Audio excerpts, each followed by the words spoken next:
저는 초등학교에 근무하고 있는 현직 교사입니다. 정상적인 교육 과정을 운영할 수 없었고 아이들도 그걸 제대로 이수하기가 힘든 한 해를 보냈다는 점이 가장 힘들었고요. 아이들을 만나는 대면 수업이 얼마나 중요한지 저 개인적으로도 교사로서 진짜 깨닫게 된 한 해가 된 것 같아요. 학교라는 곳이 지식만을 습득하는 그런 곳이 아니라 아이들이 관계도 배우고 여러 가지 사회적인 발달이라든지 친구 간의 정도 느끼고 이런 학습이 정말 중요한데 그렇지 못했잖아요. 학교가 정말 얼마나 중요한 역할을 하고 있는지를 반증할 수 있는 깨닫게 된 계기가 된 것 같아요. 일하는 엄마이기도 하니까 좀 힘들기도 했고요. 이런 상황을 겪으면서 집에서 아이랑 할 수 있는 시간들이 별로 없었구나 반성도 좀 했고요. 제가 공부만 해라라고 말하는 스타일은 아니긴 하지만 걱정은 됐죠. 어디에다가 맞춰야 될지 그것도 잘 모르겠고요. 많이 불안하죠. 아니 학원을 가기는 하는데 그래도 온라인 계약해서 집에서 컴퓨터랑 이 막연한 한 번도 겪어보지 못한 상황이라서 학습이 제대로 되고 있으니까 여러 가지 고민들이 좀 많이 있죠. 중학교 2학년인데요. 코로나 때문에 본격으로 해가지고 학교에서 이제 정확하게 개념을 이제 못 듣고 하니까 이제 혼자 집에서 하는 게 좀 버거웠던 것 같고 학교 친구들도 만나고 싶은데 못 만나는 게 좀 불편한 점이었던 것 같아요. 근데 마스크 쓰는 것도 답답하고 코로나 때문에 못 가거나 못 하는 그런 부분들이 너무 많아서 생활하기가 불편한 것 같아요.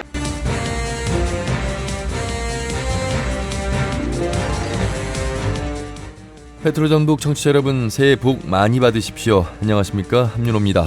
저희 페트롤전북에서는 코로나19 속 어려움을 함께해온 보건과 행정, 소방, 학교, 소상공인 등 현장의 전사들과 함께한 현장 토론 내용을 전해드리고 있습니다.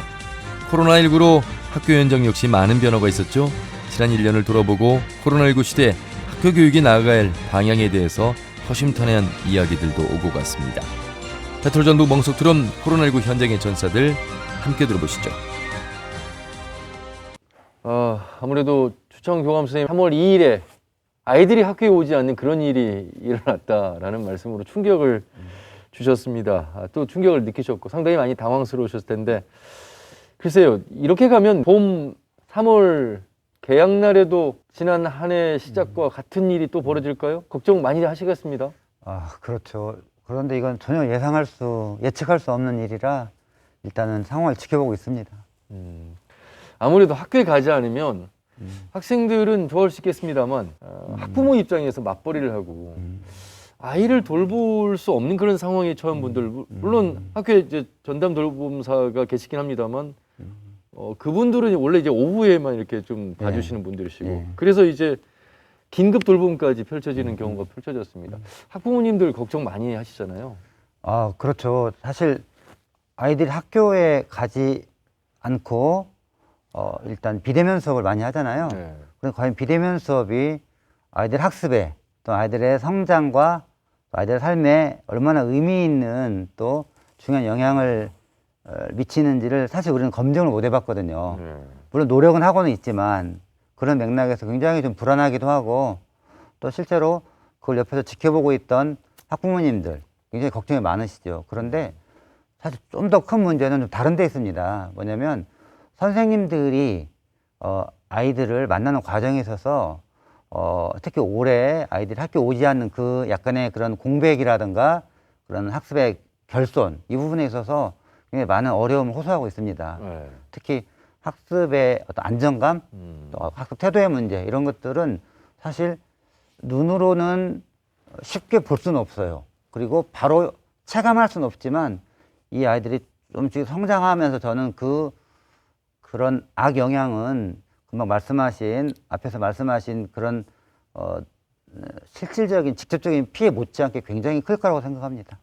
이현주 간호사님 동료 후배 간호사분들 중에 학교에 아이들이 가지 못한 경우에 직장에 출근하셨다 점심에 또 들려서 다녀오는 경우도 있고 뭐 어려움이 좀 많았던 그런 시기였습니다. 지금도 여전히 이어지고 있습니다. 그렇습니까? 저희가 이제 정부에서도 긴급 돌봄이 필요하고 아이들 학교를 못 가니까 가족 돌봄 휴가 제도에 대해서 이제 많이 권장했고 저희는 그래서 또 여성 이제들이 많다 보니까 당장 아이들 어린이집이든 학교든 못 가는 상황이어서 이제 연차뿐만 아니라 모든 수단을 써서 이제 아이들 케어가 필요한 거예요. 근데 그게 안 되다 보니까 초반에 거의 이제 돌봄휴가 뭐 10일, 그다음에 추가로 또 9월 이후에 10일 더 했던 부분, 무급이어도 거의 다 썼습니다. 자녀 가지고 있는 부모들은 그래도 부족하죠. 그리고 뭐 연차도 아이들 때문에, 그리고 심지어 이제 문제는 누군가가 학습에 대한 부분들을 이게 이제 비대면 수업으로 하다 보니까 오히려 봐줘야 될 것들이 너무 많다는 거예요. 했는지 안 했는지, 또 어떻게 들어가야 되는지. 근데 그런 것도 좀 꾸준히 봐줘야 되는데 사실은 안 되는 부분. 또 급식. 아이들의 이제 학교의 학습권도 중요하지만 이제 급식, 친구들과 먹는 어떤 급식에 대한 부분들도 있는데 그 모든 것들이 중단되면서 정말 점심시간마다 이제 통상근무자들 같은 경우는 점심시간마다 아이들 가서 뭐 밥을 차려준다거나 아니면 그럴 상황이 아니면 매일매일 뭐 도시락 이런 부분들을 준비하면서 또 거기에서 이제 또 사직을 고려하는 경우들도 아이들 케어 때문에 좀 있고요. 또 한 가지는 이제 초등학교 입학하는 이제 후배 그 예비 학부모들이 아이들을 그 입학 초등학교 1학년을 준비하면서 뭐 옷이라든지 가방이라든지 또 자기들도 입학식 때 입고 갈 옷들 뭐 이런 것들 때문에 사실은 3월 달에 저희는 근무표 짤 때 굉장히 힘들어요. 3월 1일 예비 학부모들이 비슷한 시기에 입학식이 있어서 그 조절하느라고 굉장히 힘들었거든요.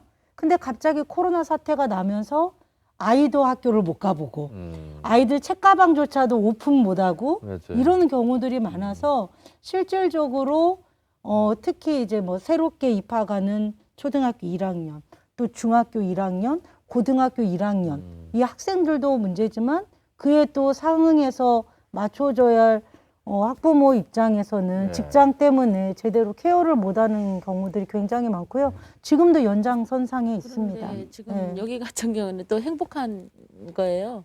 부모가 있어서 돌봐줄 뭐 할머니가 계신다든가 엄마가 계신다든가 가족 있는 아이들은 괜찮은데 그렇죠. 이렇게 사각에 놓여져 있는 뭐 조선가족이라든가 전혀 돌봄을 손을 닿지 않는 아이들이 많거든요. 도시에. 그 아이들은 원격 수업을 하면 아까 이야기한 대로 누군가가 케어해줘야 돼요. 그런데 그게 전혀 없는 거예요. 그러다 보니 완전히 방치된 상황이고 아까 급식에서도 그냥 손을 놓아져 있는 상태이니까 돌봄의 그 부분은 정말 절실하죠. 그래서 두 분의 의견도 저는 충분히 공감하고 그리고 또 중요한 문제입니다. 사실 학교에 닥친 수많은 문제들은 정말 이를 헤아릴 것 없이 많아요. 뭐 급식, 안전, 돌봄, 또 이런 사각지대. 그런데 사실 더 중요한 본질적인 것은 학교가 과연 교육적인 역할을 제대로 현재 수행하고 있느냐입니다. 사실 이 부분에 대한 좀 전면적인 그 논의와 좀 점검이 필요한데요. 사실 예를 들면 우리가 비대면 수업을 할 때 과연 그 막 사각지대에 있는 아이들 말고는 그럼 괜찮냐 이런 것이거든요. 그렇다면 그 다른 아이들은 과연 어떠하냐 생각을 해보면은 쉬운 문제 아니거든요. 예를 들면 비대면은 어쨌든 컴퓨터나 휴대폰으로 혼자 수업을 하는 그런 과정인데요. 과연 성인들도 많은 뭐 지식과 경험을 가진 또 성장한 성인들도 그런 과정 속에서 혼자 학습할 수 있느냐 이걸 생각해 본다면은 어린 학생들이 이것을 제대로 감당하고 여기에 적응하고 학습의 과정을 수행하는 것은 굉장히 어려운 일이에요. 통계에 의하면 비대면이나 뭐 원격 학습은 적극적인 학습 의욕을 가진 아주 소수의 학생들에 한하여 굉장히 효과적이다라는 것이 나와 있어요.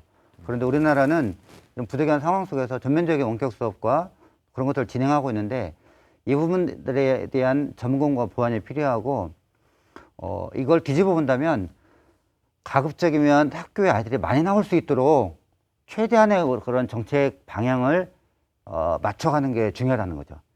실제 국가적인 그런 재난 상황 속에서 2단계, 3단계를 따를 수밖에 없지만 그런데 모든 학교에 모든 지역의 모든 학교에 같은 방식으로 이런 2단계, 3단계에 따라서 학생의 출입을 금지하고 비대면을 하는 것도 일률적으로 적용되는 것도 그렇게 또 썩 좋은 일은 아니에요. 예를 들면 학교 등 개학을 미루고 한 달 반 동안 개학을 미루고 한 달 반 동안 비대면 할 때 정말 시골에 또는 지역의 많은 학교에서는 충분히 여유 있게 수업할 수 있는 장면들이 정말 많았어요.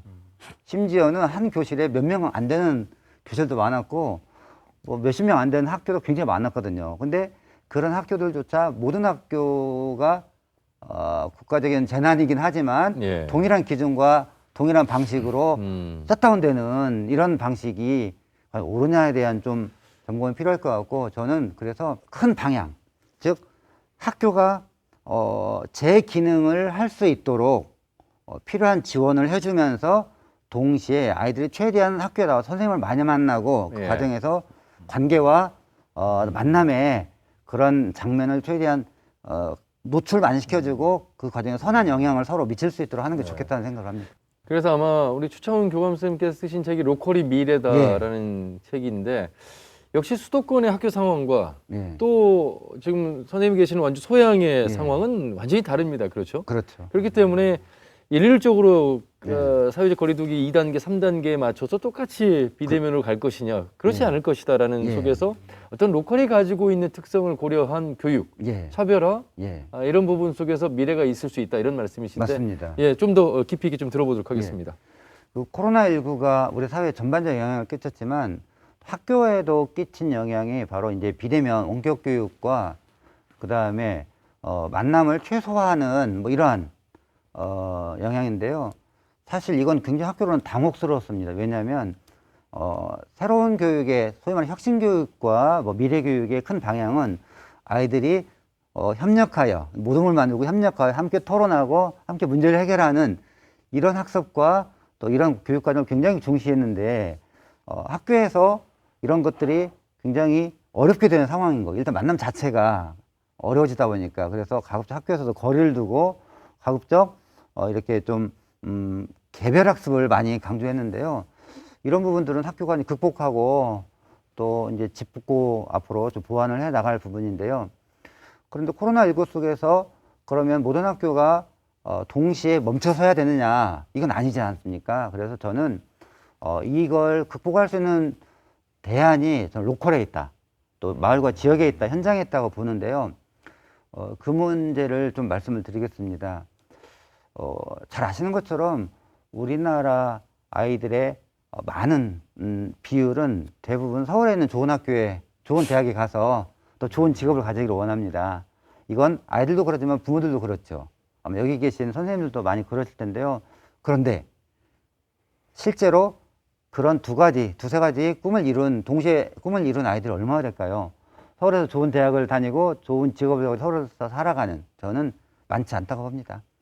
대부분의 아이들은 서울에 가지 못하거나 아니면 서울에 가더라도 본인이 원하는 직업을 못 가질 겁니다.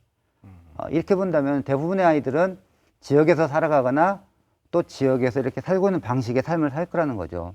그런데 정작 많은 학교나 선생님 또는 학부모나 가정에서는 본인들의 아이들만큼은, 또 우리 학교 아이들만큼은 서울에 갈 거라는 그런 꿈과 어떤 신념, 또 신화를 갖고 있는데요. 저는 현실을 좀 더 냉정하게 좀 짚어봐야 된다고 봅니다. 정말 아이들이 살아갈 이 지역을 우리는 살려야 하고, 또 이 지역에서 충분히 서울에서 사는 것 못지않게 살 수 있습니다. 또 그렇게 만들어야 되는 것이 우리의 역할이고요. 많은 사람들이 우리나라 인구가 부족하다고 하는데요. 저는 한번 생각할 필요가 있다고 생각해요. 인구가 지나치게 한쪽에 모여 사는 거예요. 사실 지금 말하는 코로나도 사실은 갑자기 하늘에 뚝 떨어지는 게 아니라 우리 인류가, 또 우리 모두가 살아온 삶의 과정, 특히 글로벌 경제 또는 환경오염, 또 기후, 이런 것들과 밀접한 관련이 있다는 것은 학자나 연구자를 통해 이미 다 알려진 사실입니다. 우리 뭐 주택, 뭐 경제, 의료, 복지, 문화 모든 문제가 사실은 이 서울 편중 또는 서울 수도권 편중에서 비롯된다고 보거든요. 근데 이 문제를 우리가 검토하고 뭔가 좀 질문을 던지고 이 문제에 대하여 공론화를 하지 않는다면 사실은 저는 코로나가 잠깐 우리가 극복하거나 좀 멈춰진다 하더라도 또 다른 문제가 좀 발생할 거라고 봅니다. 그래서 교육에서 또는 우리 삶의 현장에서 서울을 비롯한 수도권 중심의 그러한 어떤 교육 활동 또는 그러한 삶의 방식 등을 좀 고쳐야 된다는, 좀 점검해야 되는 생각을 갖고 있고요. 그 과정에서 우리 주변에 의외로 우리 지역에서, 그러니까 지역이 어쩔 수 없이 남는 것이 아니라 자발적으로 지역의 삶을 선택하고 또 여기에서 자기의 꿈과 또 희망을 가지고 또 꿈을 이루며 살아가는 사람이 의외로 많다는 겁니다. 그런데 실제로 많은 학교에서는 또는 많은 현장에서는 이 부분들이 많이 간과되고 있어요. 그래서 저는 학교 교육이나 또 이런 뭐 지자체라든가 뭐 교육청의 교육 정책에서도 이런 부분들이 좀 점검되고 좀 보완돼야 된다고 생각하고요.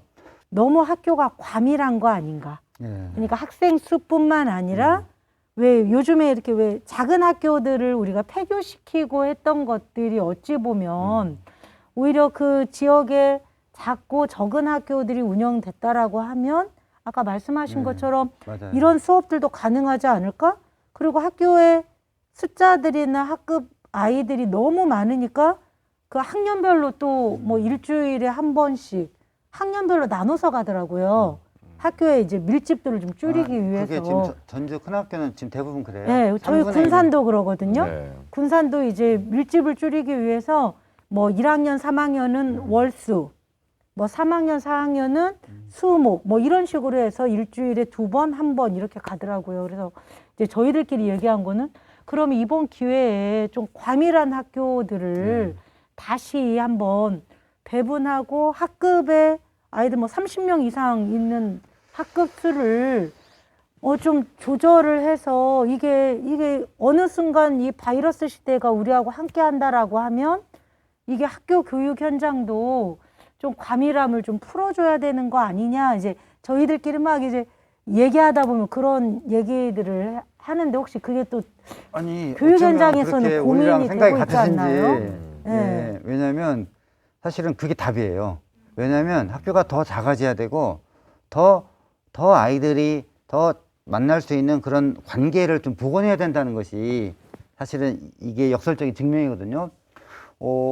코로나가 있기 전에는 원격이 가능해지고 또 비대면 수업이 활성화가 되면 학교의 기능이나 학교 역할이 축소되고 결국은 학교 무용론이 나오지 않을까 이런 생각도 있었어요. 그런데 역설적으로 코로나가 전개되다 보니까 학교의 역할과 학교 소중함이 이제 다시 한번 부각되더라고요. 이 말은 학교에 나오지 않는 석 달 동안 아이들은 도대체 무슨 일이 있었는가. 그래서 그 아이들이 그동안에 살아왔던 또는 몸에 형성되어 왔던 학습에 또는 그 관계에 또는 삶의 이런 몸에 밴 습관들이 다 무너지는 거예요. 좀 굉장히 이렇게 무기력하고 뒤처지고 좀 발전도 없고 그다음에 굉장히 정체되어 있고 이거 알기 때문에 학교에 또 나와서 하는 교육활동이나 또 수업이 본인들의 성장이나 또 본인들의 학습 과정에 굉장히 도움이 되는 걸 알고 있거든요. 그래서 전 두 가지 면이 다 있는 것 같고요.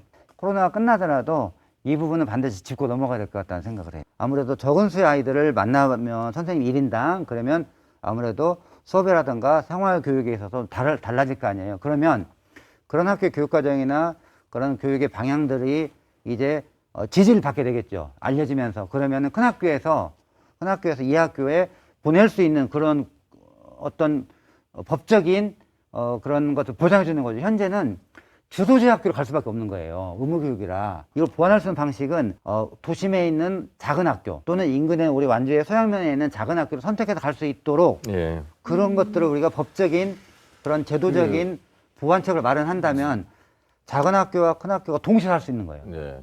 역시 로컬이 미래다. 그러니까 로컬의 특성에 맞는 현황이 다름을 조금 눈여겨볼 필요가 있는데 모두가 일률적으로 교육의 환경을 잣대를 들여야 되는 것보다도 조금은 특성에 맞는 그런 맞습니다. 교육 환경이 좀 필요하겠다 이런 말씀을 좀 드려보겠고 벌써 이제 마무리를 해야 될 텐데 당부와 희망의 메시지를 좀 전해주시면 좋겠습니다. 우리 남영수 팀장님부터 좀 해주실까요? 저는 목표가 해외여행이었거든요. 국민들 많은 분들이 해외여행 가시고 싶어 계획했던 분들이 많이 계셨을 것 같아요. 꿈이 이루어지는 한 해가 됐으면 좋겠습니다. 제가 해외여행을 할 수 있다는 얘기는 코로나가 전 세계적으로 끝났다는 얘기가 되겠죠. 예. 아마 남영수 팀장님이 해외여행을 뜬금없이 말씀하신 건 30년 정말 열심히 현장에서 일하시느라고 제대로 된 해외여행을 뭐 못하셨다는 그런 말씀 속에서 이해를 좀 해주셨으면 좋겠습니다. 그 말씀과 더불어서 역시 해외여행을 갈 수 있다는 건 전 세계가 코로나로부터 안전하다는 그런 말씀이 될 수도 있겠습니다. 자, 우리 추정훈 교감 선생님. 오늘 정말 뜻깊은 시간이었고요. 저도 많이 배웠고 또 실상을 잘 알게 되었습니다.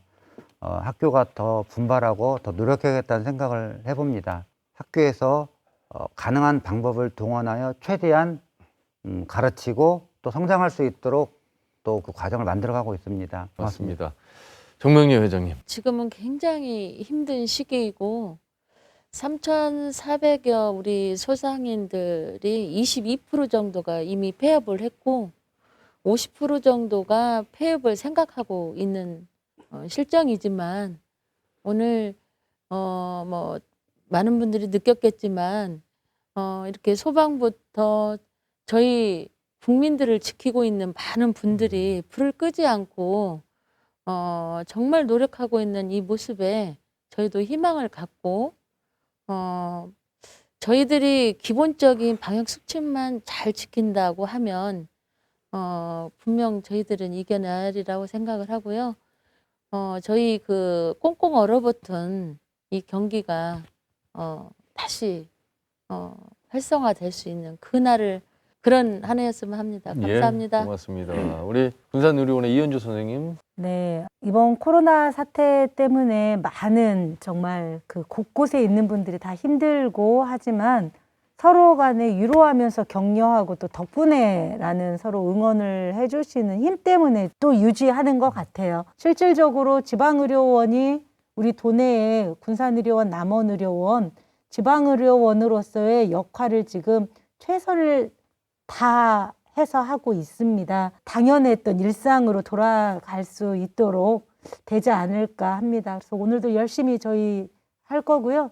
현장에서 또 일하고 땀 흘리고 있는 우리 의료진들 위해서 더 관심 가져주시고 응원해 주셨으면 좋겠습니다. 네, 감사합니다. 아유, 고맙습니다. 남원의료원의 정문환 과장님. 뭐 개인적으로는 수술도 하고 병실 회진도 좀 정상적으로 하고 코로나라는 소리 좀 안 들었으면 쓰겠고요. 고맙다는 말을 좀 드리고 앞으로도 열심히 하여튼 공공병원 의사로서는 뭐 개인적으로는 열심히 일하고 싶고 또 열심히 일할 겁니다. 네, 고맙습니다. 예. 자, 이제 전북도 보건의료과의 강영석 과장님의 말씀을 끝으로 듣겠습니다.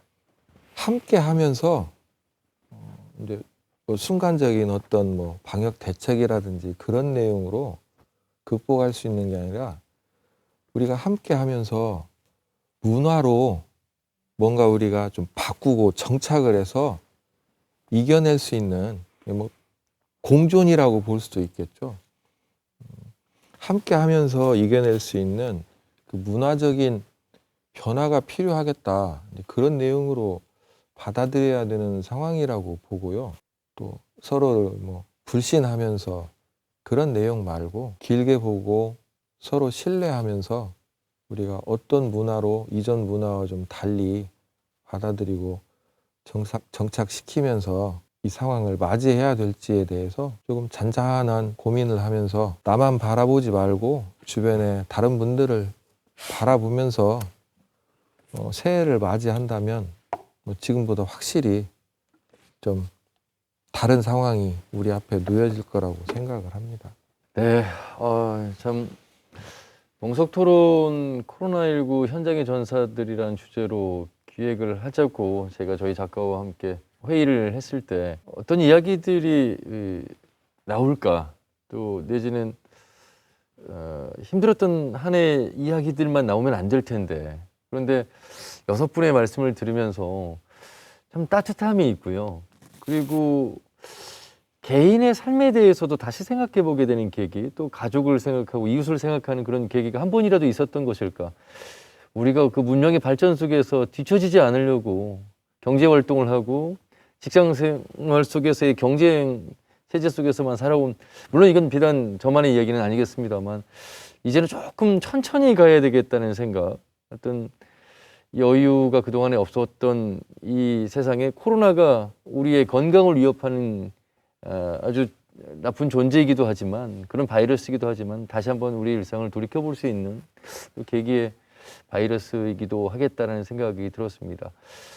일선 현장에서 일하시는 많은 분들이 계십니다. 보이지 않는 곳에서 특히나 일하시는 분들 다 함께 힘들겠구나라는 생각으로 작은 수칙, 방역 수칙, 위생 수칙 하나하나 지켜가는 것이 최대의 대안이 아닐까 생각하면서 조금 더 따뜻한, 건강한, 또 안전하고 뭔가 좀 느림의 미학이 있는 그런 여유 있는 한 해가 될 거라 믿어 의심치 않으면서 마무리하도록 하겠습니다. 서로에게 수고하셨다는 의미로 박수 보내면서 마무리하겠습니다. 고맙습니다. 수고하셨습니다.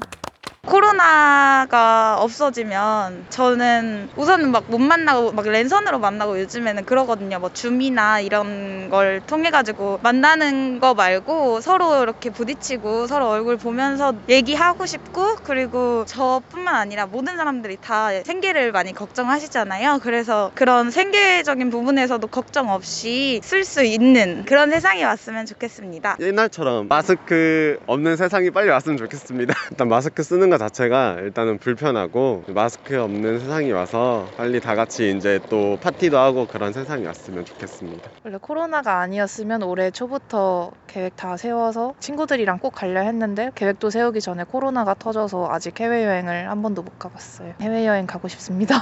코로나로 인해서 사람들도 많이 못 만나서 우울해지고 그러는데 빨리 코로나가 끝나가지고 모두들 좀 더 행복해졌으면 좋겠습니다.